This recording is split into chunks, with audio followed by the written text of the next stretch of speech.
Estábamos el día de ayer que estábamos pues verificando el plan que tenemos de estudio para este curso. ¿Alguien tiene alguna duda respecto de lo que estamos viendo?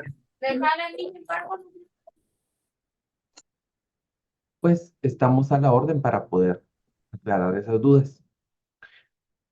Si no, pues seguiremos con lo del plan de estudio para que podamos tener ya esa noción clara.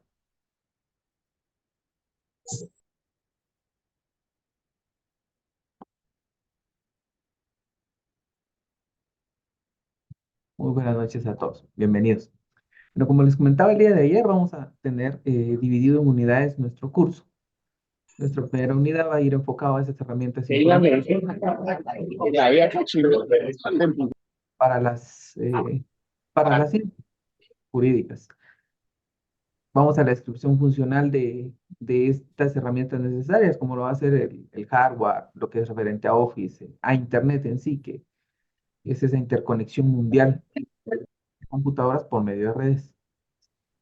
Vamos a tener una segunda unidad dentro del curso.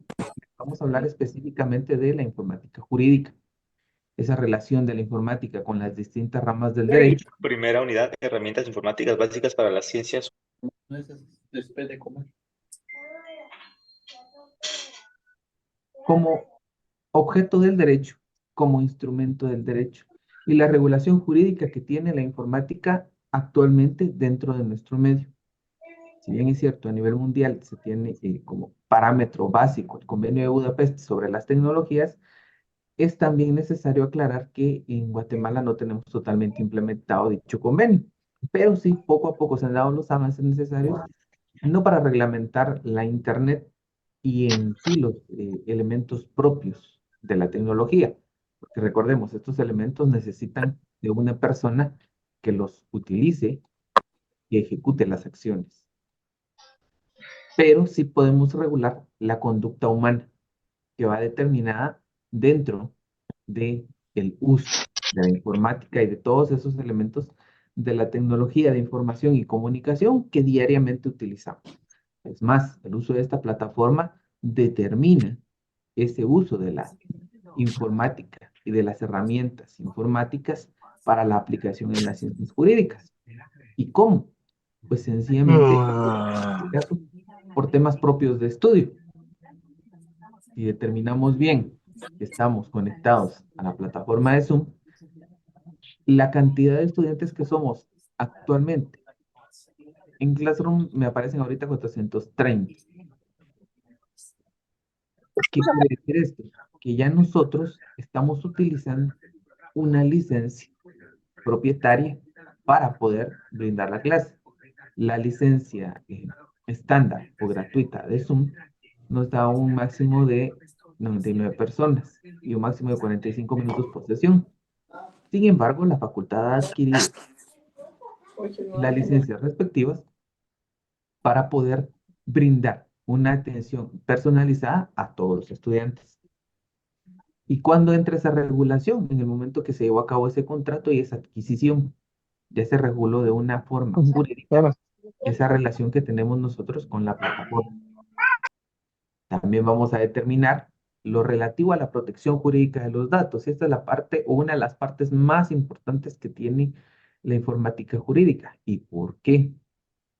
Los datos, después de ser procesados, se convierten en información.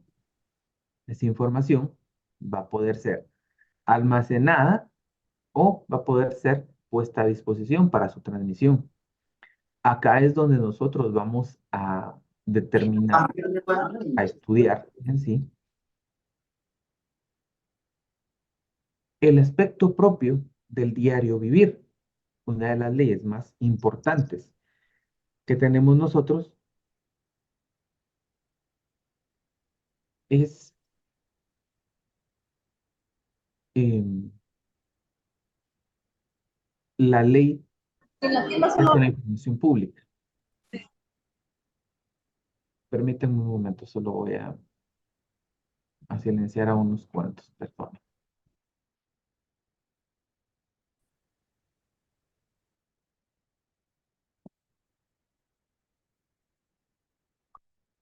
Espero que ya todos estemos en silencio.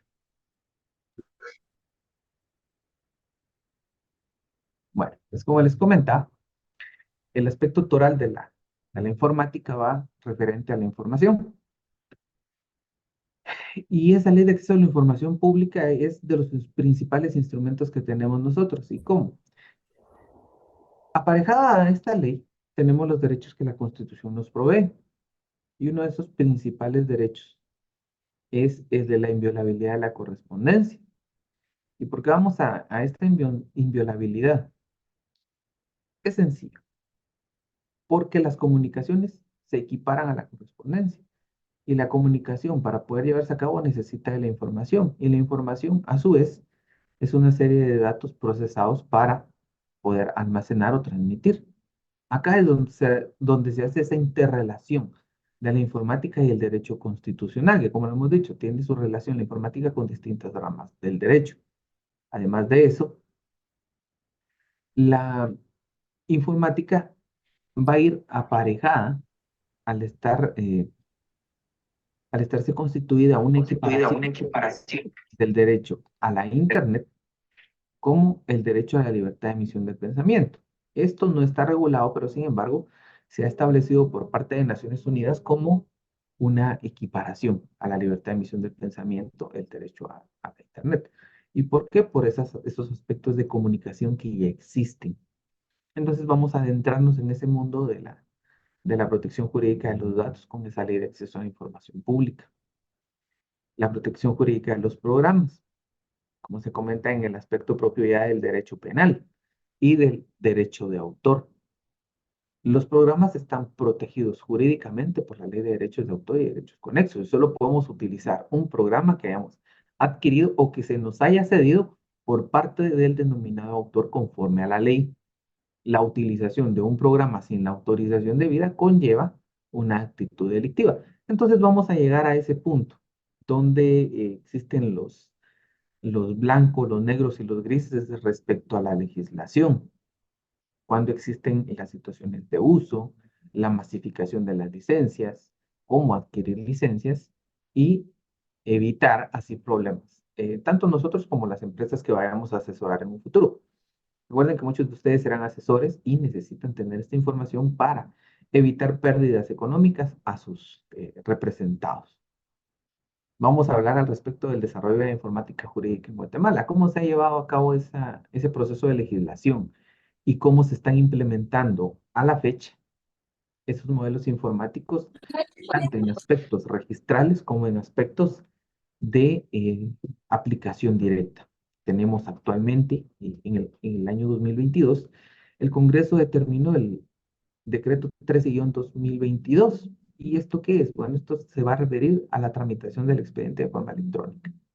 Se reformó asimismo el año pasado la Ley Reguladora de Notificaciones Electrónicas, donde ya se ejecuta la obligatoriedad para el litigante de tener un casillero electrónico. Actualmente se está dando la implementación del control telemático en cuanto a aspectos puros del derecho penal para evitar el hacinamiento en las cárceles. Entonces vamos a ver esa serie de temas bonitos que son de aplicación y que al final, cuando ustedes se gradúen, pues ya van a estar implementados y a estar reformados en algunos aspectos, pero ya van a ser ejecutables y ustedes tienen que saberlo para poder procurar una debida asesoría. Vamos a determinar también los documentos electrónicos que se usan en Guatemala y esa legislación aplicable. Actualmente estamos recibiendo las facturas por medios electrónicos. Ya tenemos la famosa factura electrónica. Pero aparte de eso, la Superintendencia de Administración Tributaria, en esa situación de la tecnología y la implementación, ahora cuenta con la contabilidad electrónica. Si muchos de ustedes pueden entrar a su usuario en BancaSat, van a poder verificar que ya esas facturas tienen un desplegado en su usuario. Y ahí se determina cuántos ingresos van teniendo ustedes, además de cuánto han gastado. Ese es un control cruzado que tiene la superintendencia. ¿Y por qué ese control cruzado, dirán ustedes? Pues es necesario para evitar la evasión fiscal. Sí, Stephanie, adelante, te escuchamos.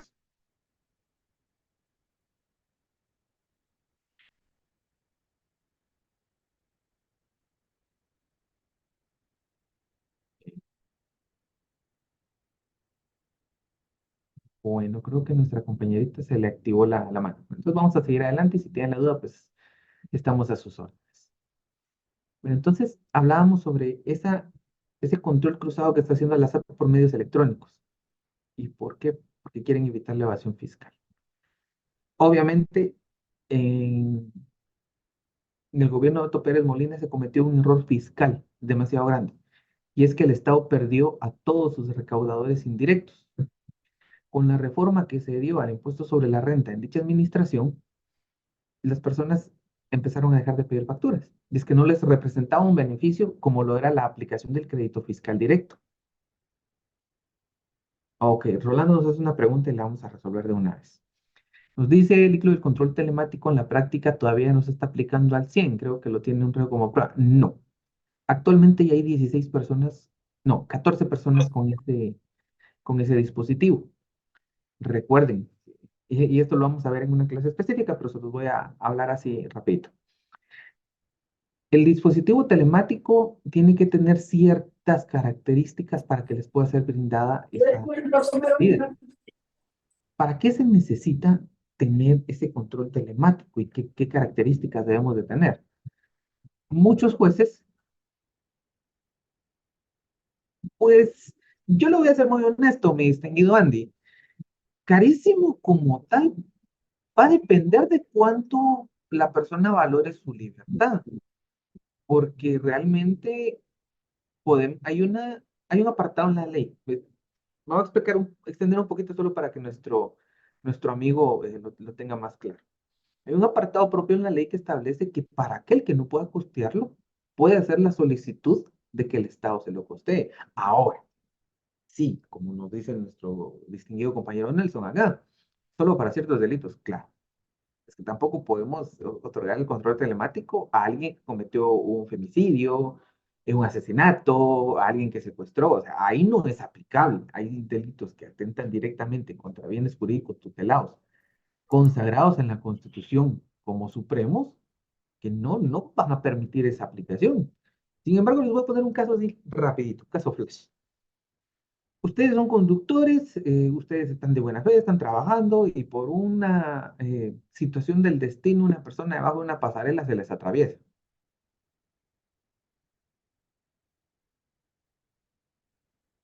No, mi distinguido Rolando, el Estado no lo costea, solo en ciertos casos. Y eso está en la reglamentación y en el propio decreto que determina esa situación. Hay tres aspectos propios para la aplicación del decreto.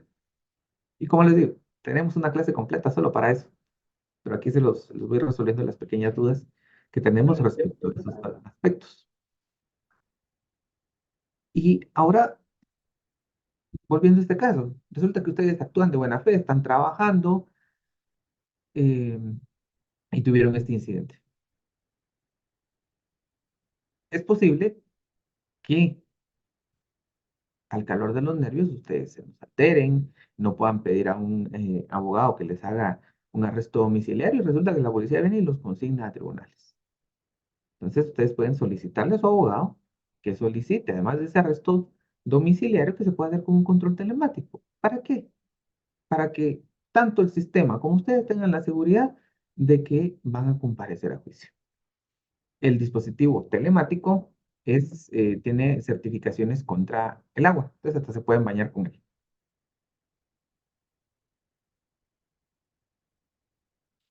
Exactamente. El beneficio del costeo del Estado lo va a verificar el juez, como lo comparte nuestro amigo Rolando acá. Entonces, toda esa aplicación de la informática, porque aquí hablamos de un software de dispositivos físicos, ya hablamos de antenas de control, ya hablamos de tecnologías de posicionamiento global. Entonces, créanme, este tema a ustedes sí les va a servir ya para el momento en que se me gradúen, porque lo vamos a tener, espero yo, implementado al 100%. Actualmente tenemos, si mal no estoy, el último conteo que se hizo por gobernación, eran 12 varones y 2 féminas, si mal yo no recuerdo que tenían ese control. Porque no solo se aplica una medida sustitutiva, también se puede aplicar en fase de ejecución. Y eso lo vamos a determinar en ese momento específico. Y como última unidad vamos a tener los contratos y delitos informáticos. Aquí va un aparejo doble. ¿Y por qué el contrato? La contratación electrónica Ayer nos comentaba un compañero que en su trabajo ya implementan la firma, la contratación, los oficios, las providencias y demás por medios electrónicos. Sin embargo, el delito informático también es una parte de este aspecto. ¿Y por qué? Porque como remembranza al año 96, en el que se crean los primeros delitos informáticos, vienen amarrados muchos con la ley de derechos de autor y derechos conexos. ¿Y esto qué quiere decir? Esto es derecho mercantil. La contratación electrónica y los delitos en un principio se amarraban. Ahora, con el paso del tiempo, se han creado nuevas figuras delictivas ya para regular la conducta, tanto de nosotros como humanos, como de terceras personas. Ya está regulado el acoso, el chantaje, son aspectos propios de relaciones humanas, ya no son tanto del aspecto del derecho mercantil. Entonces, esa aplicabilidad, ya no solo al derecho mercantil, sino al derecho penal en sí, está siendo realizada día con día. Es importante que veamos en esos aspectos el valor probatorio de un soporte informático, cómo esas comunicaciones devenidas de las tecnologías de la información y comunicación nos van a servir para probar en juicio, tanto en aspectos civiles, mercantiles, notariales, que van a desencadenar en juicios y los aspectos propios del derecho penal. Estábamos conversando con unos compañeritos en la otra preespecialización, en la otra área específica, y me decían, pero Lick, ¿cómo es posible que algo que yo publique me lo puedan llevar como prueba? Y les decía yo, como se los comentaba a ustedes aquí anoche, se dieron a la tarea de leer los contratos de adhesión que firmaron con las plataformas, los cuales están escritos. Unos me dijeron sí, otros yo lo hice después, otros yo lo acabo de hacer. Pero recuérdense que muchas de ellas tienen una cláusula en la que ustedes dicen que esa información pasa a ser propiedad de las plataformas.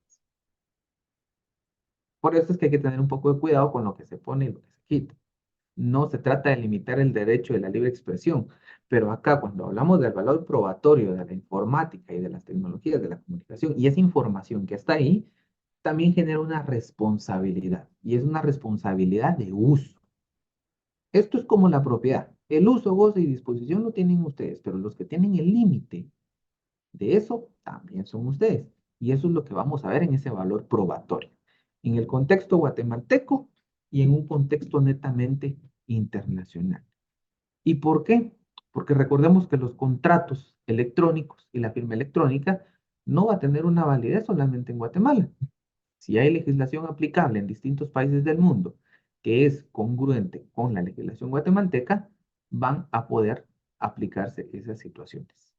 La ley de firmas electrónicas le da la validez a la firma eh, electrónica. Y entonces ahí vamos a verificar cómo ir comprobando esos aspectos propios de la firma. Como el tercero que va a certificar que son ustedes quienes firmaron ese documento tiene una relevancia importante dentro de la contratación. Y cómo ustedes van a hacer que ese acto jurídico se lleve a buen término. Estas son nuestras 4 unidades que vamos a estudiar en estos pocos días. Por ser diciembre vamos a tener aproximadamente 3 o 4 clases menos que en junio, pero vamos a tratar de darles lo mayor posible. ¿Cómo se va a evaluar? Pues eso ya se los hablé el día de ayer. Son 2 exámenes, un parcial de 30 y un final de 30, 20 puntos de trabajo y 20 puntos que se van a ganar con tan solo asistir a clases. Además de ello, la nota que necesitan ustedes para poder acceder al examen final es de 41 puntos. Recuerden que esa zona mínima la tienen que tener. Entonces, espero yo que el día 22, ese día márquenlo, por favor. El día lunes que viene, que vamos a tener como fecha 11, ese día vamos a colgar el trabajo de los 20 puntos. Y van a tener hasta el día 22 para entregar. ¿Lo pueden entregar antes? Sí. ¿Por qué? Porque tampoco les voy a limitar a que ustedes hasta ese día lo tengan que entregar. Quien lo entregue antes va a tener su nota antes. Eso no va a tener mayor relevancia o incidencia, pero sí a ustedes les va a quitar una carga. Sí pueden entrar a fiestas tranquilos y sin trabajos que entregar. Otra situación es, por favor, como les comentaba, problemas que vayan a tener ustedes con la asistencia, que pasó cualquier situación, pues nos lo comentan y nosotros vemos cómo les podemos apoyar. Tratamos de ser flexibles y accesibles, pero también esperamos esa accesibilidad de ustedes para con nosotros para poder llevar a cabo este curso. El método de aprendizaje. Bueno, me falta una cosita más. El trabajo van a sacar por lo menos un 60% de la nota. Y yo espero que todos saquen mínimo 15 puntos y 20. Yo espero que le tiren a los 20 puntos. Yo sé que ustedes son estudiantes de excelencia y que todos van a trabajar bien por este curso. Su asistencia mínima, ya les dije, 3 inasistencias, la cuarta les limita el derecho a el curso. Problemas, claro. Se me pueden enfermar, que es lo que yo no quiero, pueden sufrir un accidente que tampoco quiero, pero necesitamos saber cualquier situación para poder colaborar nosotros con ustedes. La nota es de 61 puntos y tenemos libertad de cátedra para poder compartir los conocimientos con ustedes. Determinado esto, pues si tenemos alguna duda, la resolvemos de una vez y si no, pues ya pasamos a nuestro siguiente punto. Es buena pregunta, Elizabeth. Muy buena su pregunta. ¿El trabajo es individual? Sí. A mí no me gusta que trabajen en grupo. No porque no me van a entregar el trabajo, sino porque a veces alguien no trabaja y no quiero estar lidiando yo con problemas de, mire, él no trabajó o él se trabajó. No. Cada quien aquí va a tener su nota particular y si bien es cierto, va a ser más trabajo para mí, pero les voy a ser muy honesto. Yo sí leo los trabajos. Entonces, me gustaría que el trabajo va a ser sencillo. No se me van a atormentar con que el me va a dejar un trabajo de 40, 50 hojas. No. Creo que el máximo que les voy a pedir es entre 7 y 8. Trabajo sencillo y simple. Pero sí me interesa que ustedes lo elaboren. ¿Y por qué me interesa que ustedes lo elaboren? Por una sencilla razón. Ya me pasó que me han entregado hasta 3 o 4 trabajos iguales. No le quiero poner cero a nadie, pero si alguien lo hace, yo estoy tratando de ser flexible con el curso. Entonces espero esa flexibilidad y accesibilidad de ustedes. Si alguien lo hace, la verdad, yo no quiero lidiar con problemas para ese tipo. Ya se los dije, estoy aclarando todo desde estos momentos para que todos podamos obtener una buena nota y un buen promedio. ¿Es manuscrito el trabajo? Bueno, aquí es donde él le dijo a ella y vamos a ver el asunto. Vean, hubo en un área específica un, un señor, una persona bastante grande, le costaba mucho con la tecnología, pero créanme que la dedicación que esta persona le dedicó a mi curso, a mí me llenó de satisfacción y es porque a él le costaba una infinidad la tecnología. Me hizo sus exámenes a mano, me hizo su trabajo a mano y les digo que era él porque yo le noté la letra, le conocí la letra. Él escribió él hizo el trabajo que yo quería. Yo quería saber qué pensaba él. No tuvo la oportunidad de copiar y pegar. Tuvo que leer y transcribir y resumir en 6 hojas, creo que me hizo él. Le faltó una porque yo les había pedido 7 y me complementó esa con una carátula. Entonces dije, bueno, echa la ley, echa la trampa. Yo les dije 7 y él encontró la forma.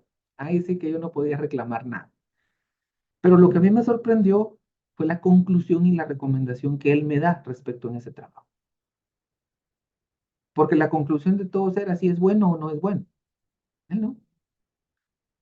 Su conclusión fue, la tecnología es necesaria a pesar de que muchos no podemos usarla para que el derecho pueda seguir avanzando.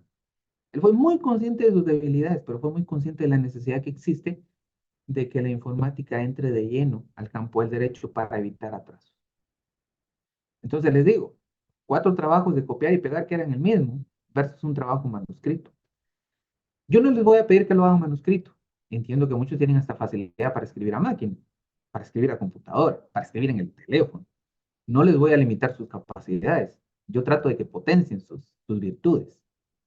Si alguien va a tener problema y lo quiere hacer manuscrito, por mí no hay ningún problema. Me le toma foto, me lo escanea, me lo sube a la plataforma y con todo el gusto y aprecio del mundo le vamos a dar su nota y se la vamos a calificar.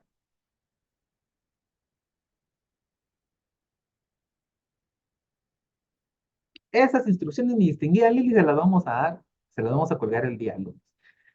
Yo lo estaba trabajando en estos días.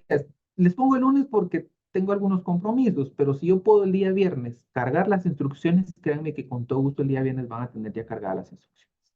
Les doy el lunes porque me da tiempo a mí, pero si yo puedo cargarlo antes, va a ser antes. ¿Sí? Entonces, aclarado este punto y aclarado que no quiero que me estén copiando trabajo y que por favor, si alguien va a pedirle a ChatGPT que le haga el trabajo mínimo, humanícelo, léalo y cámbiale algunas situaciones, porque voy a saber quién lo hizo con inteligencia artificial. Y de igual manera, como les digo, evitémonos cualquier inconveniente desagradable. Espero estar siendo lo suficientemente claro y estar con la suficiente disposición de apoyarlos. Más allá ya no podemos ir, porque estamos tratando de ponerle las cosas no regaladas, pero sí de una forma accesible. Entonces, aclarado esto, vamos a pasar a materia.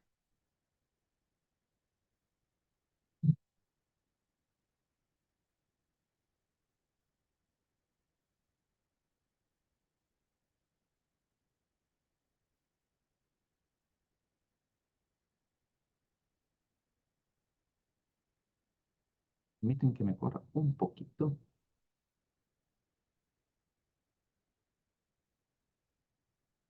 Ahí. Como parte esencial de nuestro programa, tenemos que ver lo relativo a las herramientas informáticas básicas para la ciencia jurídica. En todo este espectro, vamos a determinar que con el paso del tiempo pasamos de la famosa computadora, que muchos conocimos cuando éramos pequeños, como aquellos elementos que tenían un gran monitor, de aquellos grandotes. Algunos ya no los conocían, algunos sí, tuvimos la dicha de que esos grandes monitores pues hicieran algo en nuestras vistas y por eso tengamos unos hermosos lentes el día de hoy. Pero con la evolución va mejorando todo y a día de hoy pues ya tenemos las famosas pantallas planas, los famosos monitores delgaditos y toda esta situación de la tecnología.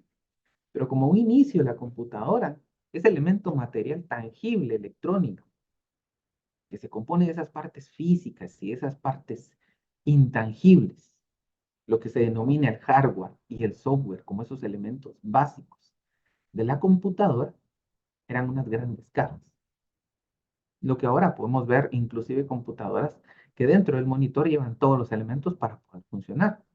Es más, tenemos ahora mini computadores a los que les denominamos smartphones. ¿Por qué? Porque están compuestos de partes físicas y de partes intangibles. A esa evolución hemos llegado hasta el día de hoy, partiendo de los años 1800.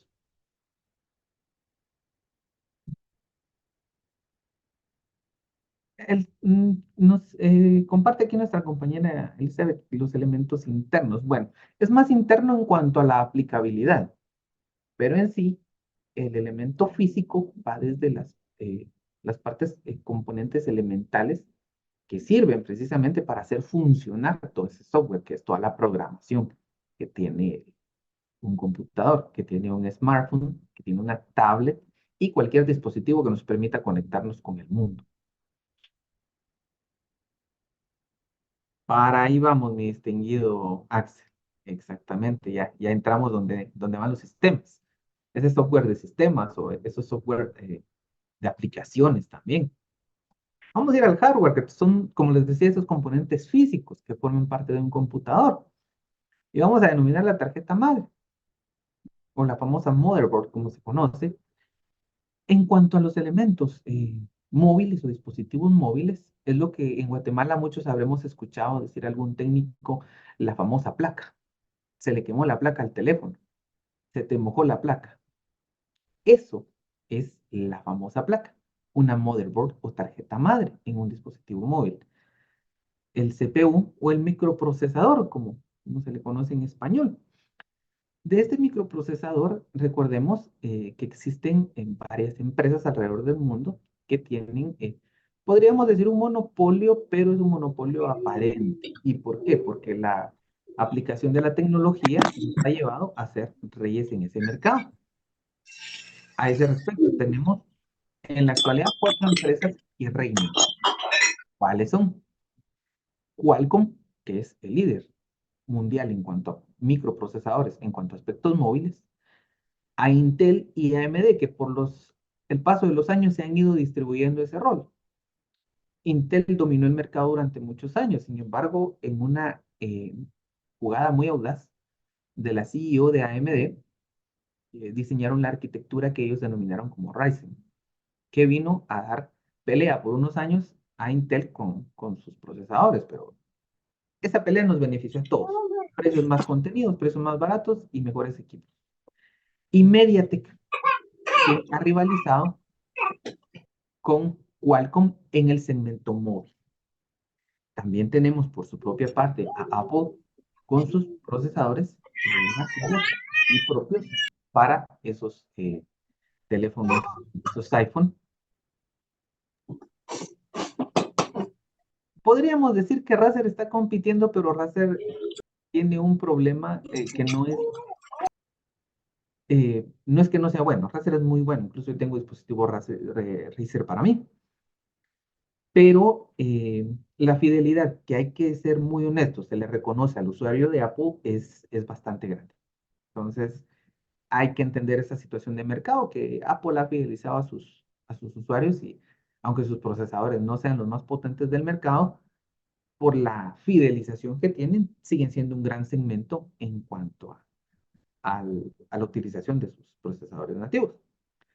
Aparte de eso, tenemos que si vamos a aspectos fotográficos, los teléfonos Google Pixel, al aplicar la tecnología propia en los Google Tensor, sus propios procesadores, han llevado a una mejora innegable en cuanto a los aspectos fotográficos.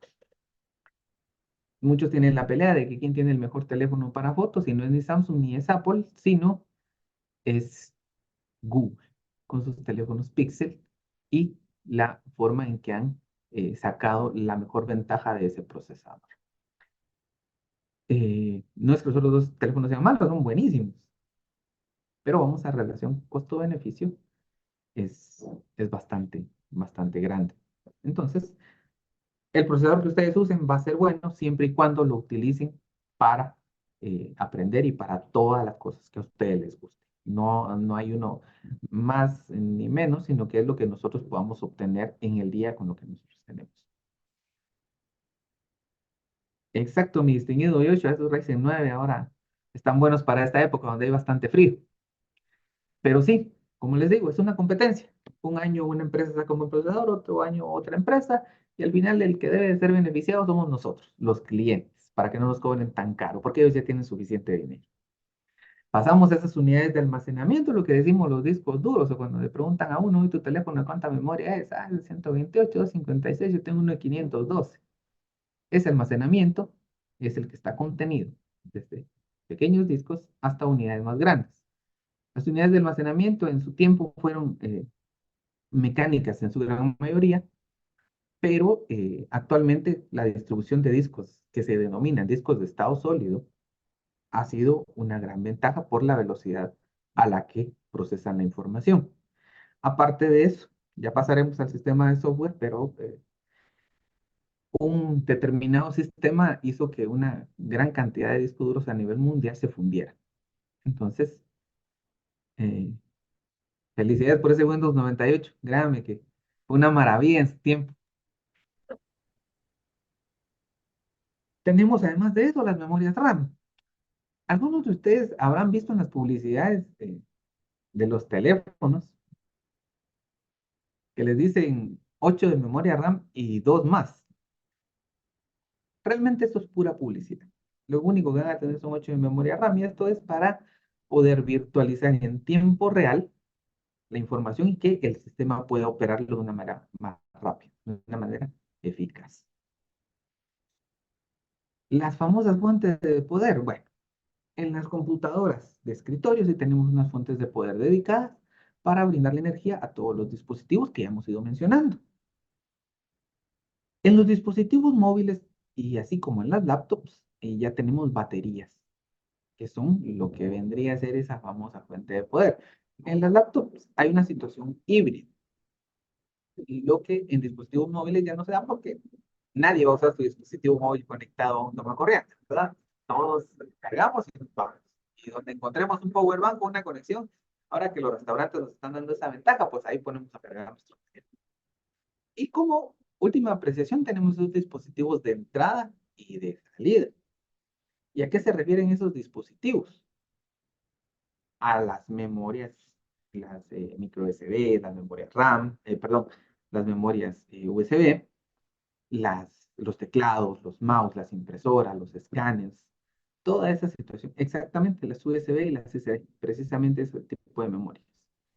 Y en sí, estas son las situaciones que si se dan cuenta, tanto en un equipo de escritorio como en un dispositivo móvil, podemos encontrarlas todas. No hay un dispositivo que vaya a funcionar sin toda esta gama de componentes. Ahora vamos a la parte del software, que van a ser esos programas de aplicación y esos sistemas operativos que van a permitir a la computadora y al dispositivo móvil pueda desempeñar esas tareas inteligentes. Para dirigir a esos componentes físicos o lo que ya denominamos el hardware, con las instrucciones específicas de esa información. Como les hablo, la información es el punto toral de la informática y en sí de la informática jurídica. Que esos datos al procesarse van a ser información que se va a almacenar, va a distribuir. Y esos datos van a ir a través de diferentes programas. Y esto según la función que realizan los podemos clasificar en softwares operativos, de aplicación y de programación. Vamos al software de sistema operativo. Ese va a ser el conjunto de programas que se utilizan para hacer positivo el control de nosotros como usuarios sobre el hardware, el cual nos va a brindar un soporte a otros programas. Es nuestra plataforma. Como ya lo decían unos amigos, Windows N, Windows 98, actualmente Windows 11, Macintosh y Red Hat. También tenemos como dispositivos de sistema operativo iOS y Android. En un tiempo, BlackBerry tuvo su sistema propietario, pero por la propia caída de los BlackBerry, pues ya no se determina actualmente como una plataforma líder. Sin embargo, por las propias restricciones que recibió Huawei en cuanto a aspectos de supuesta, supuesto espionaje que las redes 5G de ellos tenían, les impuso sanciones al gobierno americano, pues ellos crearon su propio sistema.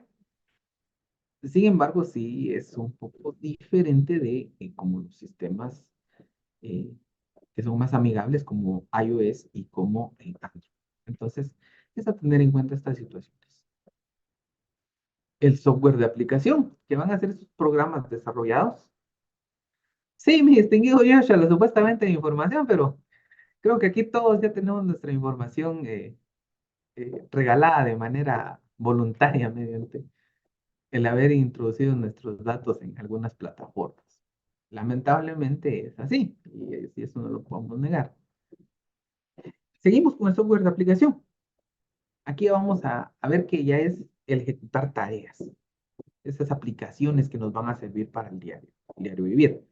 El procesamiento de texto, cálculos, análisis musicales, contabilidad, entre otras actividades que nosotros podemos realizar.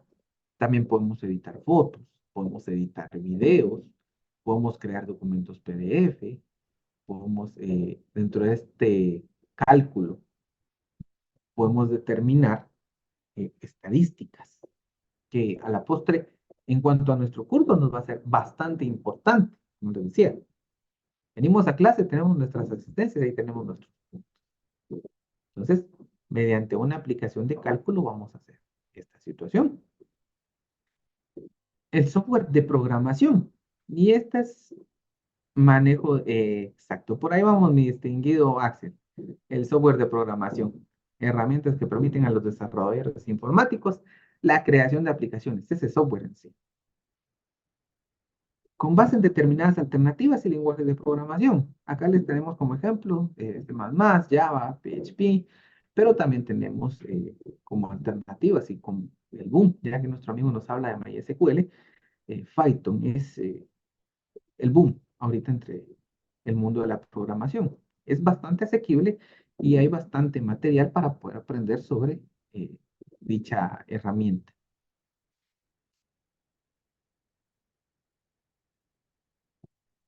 Ahora, nos comentaba una compañerita sobre Microsoft Office, como ese software, y efectivamente, Microsoft Corporation nos ha dotado de Microsoft Office como una plataforma bastante amigable para la ejecución de tareas.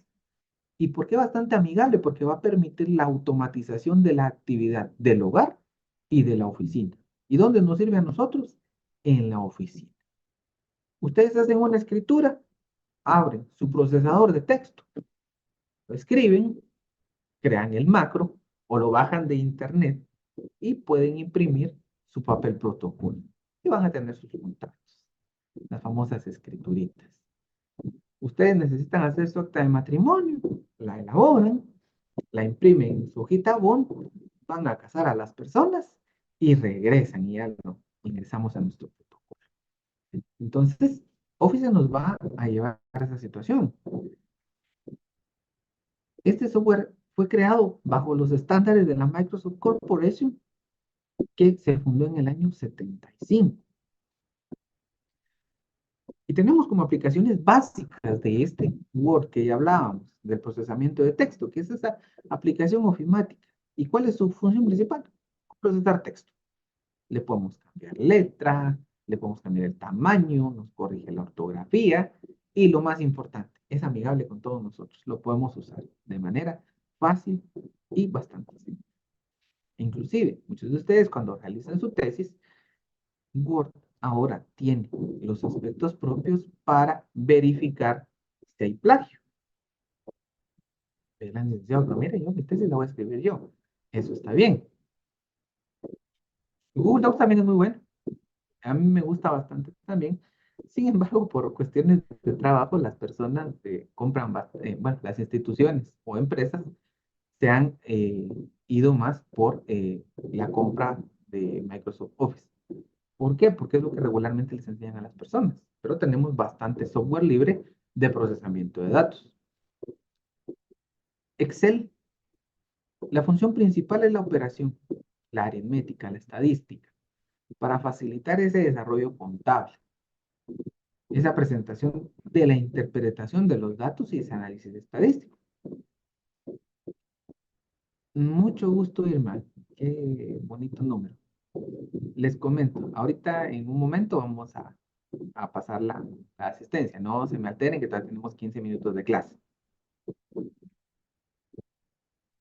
Verá, mi distinguido Javier, Google es una maravilla en cuanto a muchos aspectos. Sin embargo, hay ciertas situaciones de seguridad que Google tiene que han sido vulneradas.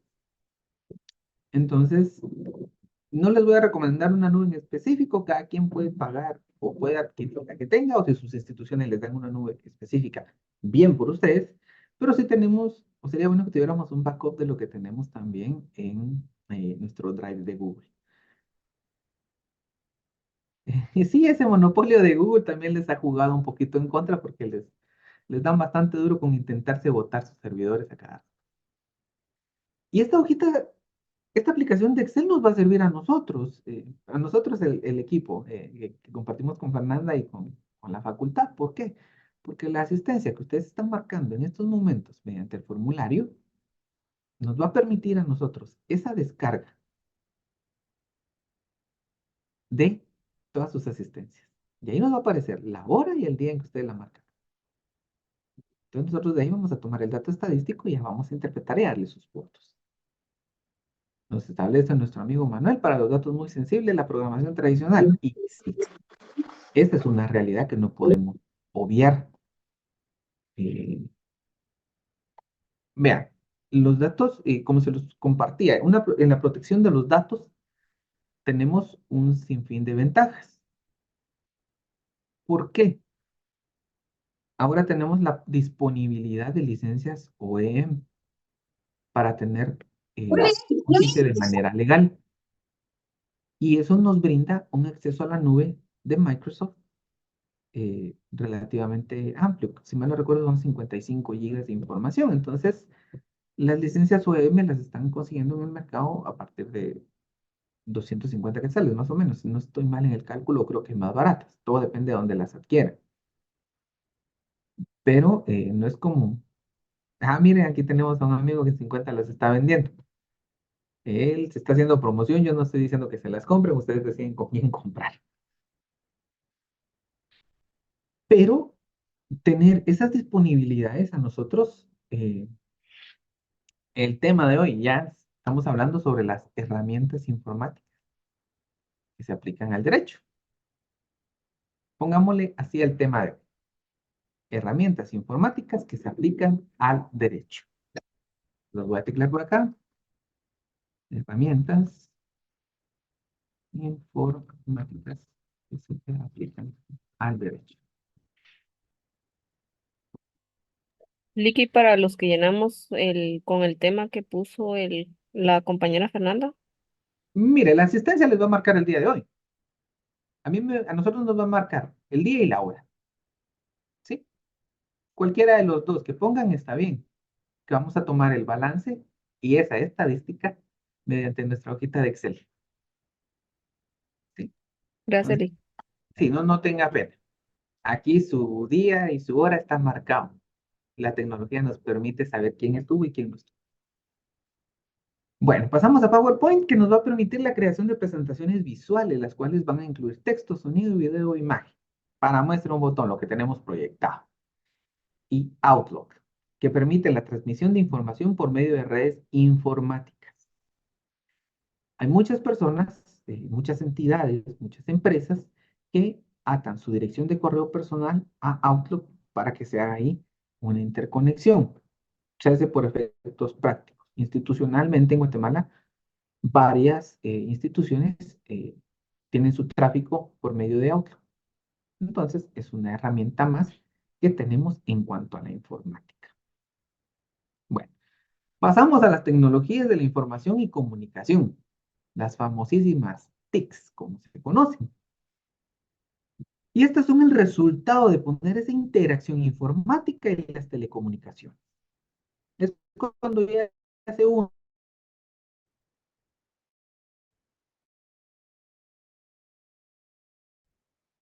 el dispositivo electrónico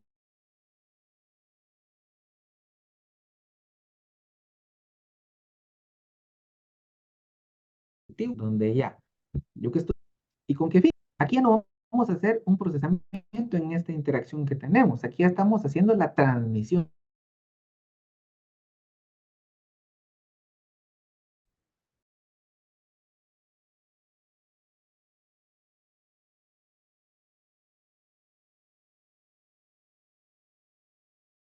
En 948 ya pasamos a esa implementación de los primeros transistores. Exactamente, antes se enviaba una carta, llegaba al mes y llegaba. Porque recordemos que al mensajero le podía pasar algo en el camino. Por ahí, allá en los años 1951 tenemos ese sistema transcontinental de microondas. Ya empezamos a ver que las televisiones son posibles. Pero si nos damos cuenta cuánto hemos tardado desde el año 1833 hasta poder hacer una transmisión de microondas, ya pasamos aproximadamente un siglo. Sin embargo, podemos ver la evolución tecnológica. Como vamos al año 1956, donde se hace cableado telefónico transatlántico. Ya podemos pasar de un continente a otro a comunicarnos. En el año 1963 se da esa central pública de telefonía. Y si nos damos cuenta, en el año 1876 tenemos la creación del teléfono. es hasta el año 1950. Sí, mi distinguido Gustavo, vamos a compartir toda la presentación. Cuando la terminemos, se las compartimos a ustedes, no tenga pena. Aquí el material se les va a proporcionar porque también queremos que a ustedes les quede el conocimiento. No, el conocimiento es para compartirse, no para esconderse. En el año de 1980 ya tenemos la aparición comercial del Internet como una de esas eh, aportaciones que se da de la industria militar y de la industria universitaria científica para la sociedad. En el año de 1990 ya tenemos la denominación World Wide Web. ¿Esto qué quiere decir? Ya vamos a empezar con la comunicación a partir del mundo. No tengan pena y disculpen si no les aclaré ese punto. Me disculpo con ustedes, pero sí, todas las presentaciones se les van a facilitar a todos. No tengan pena. Como les digo, algún día será alguno de ustedes quien dé este curso y pues qué más que ya tengan un poquito de material ahí y que se recuerden del licenciado que les dio clases. En 1997 tenemos uno de esos grandes teóricos monopolios que es Google. Ya se nos facilita la vida. Aparte de eso, si nos damos cuenta, vean, 90, 97, 80, 90, 63, 80, cómo la brecha digital ha ido acortándose, cómo las innovaciones van siendo cada vez más rápidas. Porque a partir del 97 nos da 2 años y entramos a Microsoft MSN Messenger. Algunos de ustedes lo habrán usado, algunos no, pero les cuento, es como que fuera el WhatsApp de ahora. Iba uno, un cafecito de internet, y tenía algún amigo, algún familiar, alguno hasta su pareja consiguió por ahí, y ese era el boom. Nos mensajeábamos con la gente por un chat así chiquitito. Muchos iban a ver su correo, eso decían, y se ponían a platicar. Exacto, los famosos zumbidos de Messenger, así, así mismo. Miren, aquí tenemos varios compañeros que disfrutaron de esa bonita tecnología. En el año 2000 ya se implementa aquel boom, los teléfonos móviles. ¿Y por qué es el boom? Porque si vamos en retrospectiva al año de 1876, y aquí es donde entran las ampliaciones económicas y del mercado, hay un concepto económico que nos habla de que el lujo de hoy va a ser la necesidad del mañana. En el 87 comprar un teléfono debía ser carísimo adquirir esos primeros dispositivos. Se podía poner temas para los chats. Exacto, mi distinguida Dafne. Así era, así era. En aquel entonces fue carísimo. En el 2000 ya teníamos una accesibilidad. Pero ¿qué fue necesario? Que la evolución económica hiciera que unos pocos invirtieran para que eso se masificara y se pudiera llevar a más personas. Entonces, si nos damos cuenta en este aspecto, la teoría económica nos falla. No nos falla porque nos dice que en aquel entonces fue un lujo y ahora ya es una necesidad. Y vamos 23 años en el futuro, a día de hoy, y prácticamente la vida en aspectos urbanos, no tanto rurales, ya casi es imposible sin el dispositivo. Sin embargo, aquí es donde está una de las propias trampas de la tecnología y es algo que nosotros tenemos que tener bien en consideración. Nosotros tenemos que evolucionar y eso quiere decir que tenemos que hacer que la tecnología nos sirva a nosotros. ¿Quién va a manejar la tecnología? Nosotros. Pero podemos ver, y a veces es paradigmático, pero que nosotros estamos sumidos en la tecnología y las inteligencias artificiales son las que están aprendiendo. Y ciertamente no nos va a pasar ahorita lo que pasaba en Terminator, pero también tenemos que ver esas situaciones. Aspectos propios de la tecnología que el humano le ha tenido que ir denegando derechos. ¿Por qué? Porque volverlo todo tan automatizado podría hacer que nosotros propios perdamos la finalidad como humanos. Pero es un tema bastante, bastante aparte, pero que sí, sí es bueno tocar. MySpace, bueno, ya lo que sería el inicio o los primeros tandes de lo que a la postre fue Facebook en el 2004. Y Facebook ahora es la red social que la gran mayoría de personas tienen para compartir fotos, para conocer personas, para encontrar un familiar, porque ha pasado. Muchos han encontrado pareja ahí también ha pasado. Y si nos damos cuenta, ya vamos evolucionando en años. ¿Por qué? 2003, 2004, 2005 con la aparición de YouTube, cuando no teníamos el montón de anuncios, cuando todo el contenido nos era gratuito y no teníamos que ver 5 o 6. Y nos da el problema que nos descuidamos un ratito y nos ponen una canción de 20 minutos en idioma árabe. Entonces, todas las situaciones que han ido evolucionando. Y en el año 2007 que caemos con el famoso sistema Android. ¿Y por qué famoso? Porque es el más utilizado a nivel mundial en plataformas móviles. Si bien es cierto, iOS es una gran plataforma porque no vamos a negar su utilidad, también es cierto que la propia masificación de Android por tener una base en el programa Linux, que es de distribución gratuita, tiende a masificarse de una forma eh, más consolidada. ¿Y por qué? Porque eso permite que los costos sean más bajos. Recordemos que para utilizar la plataforma de Android solo tenemos que cumplir con las directrices de Google. No hay mayor necesidad extra. Es por eso que Huawei tuvo que crear sus propias formas de aplicar software a sus teléfonos, porque teóricamente bajo la sanción que les aplican, ellos no cumplían las directrices de la Store de Google. Entonces, eso es uno de los motivos por esa masificación. Recuerdo el momento en que sale Android 1, yo me compré uno de esos teléfonos, estaba bastante jovencito, y todos en la oficina en la que yo trabajaba utilizaban BlackBerry. Era el único puntito eh, extraño en la oficina.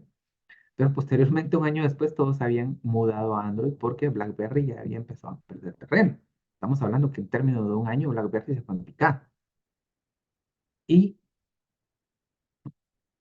tuvieron que intentar diversificarse. Con la BlackBerry X10 que sacaron, intentaron un regreso al mercado, pero lamentablemente para ellos ya no pudo ser. Allá por el año 2010 se nos da la creación de las iPad. ¿Y por qué es un gran avance? Recordemos que Apple sí tiende a consentir en ciertos aspectos a sus usuarios y eso no hay que negarlo, sino hay que aplaudirlo. ¿Por qué? Recordemos que Apple sí ha implementado mayores tecnologías en cuanto al aspecto de visualización de sus pantallas. Obviamente se podrían masificar mejores tecnologías como lo hace Samsung con sus pantallas AMOLED, pero eso ya es cuestión de cada fabricante. Recordemos que entre más barato, menos tecnología le van a aplicar a un dispositivo y eso tiene sus propias consecuencias. Bueno, ya sé que muchos tienen que ir a comer, ya es hora de la cena, y por mi parte es todo por el día de hoy. Espero todos hayan anotado. Continuamos el día de mañana y un feliz descanso. Cualquier duda, pues nos la pueden hacer saber y se la respondemos con todo gusto. Gracias, Lick. Muy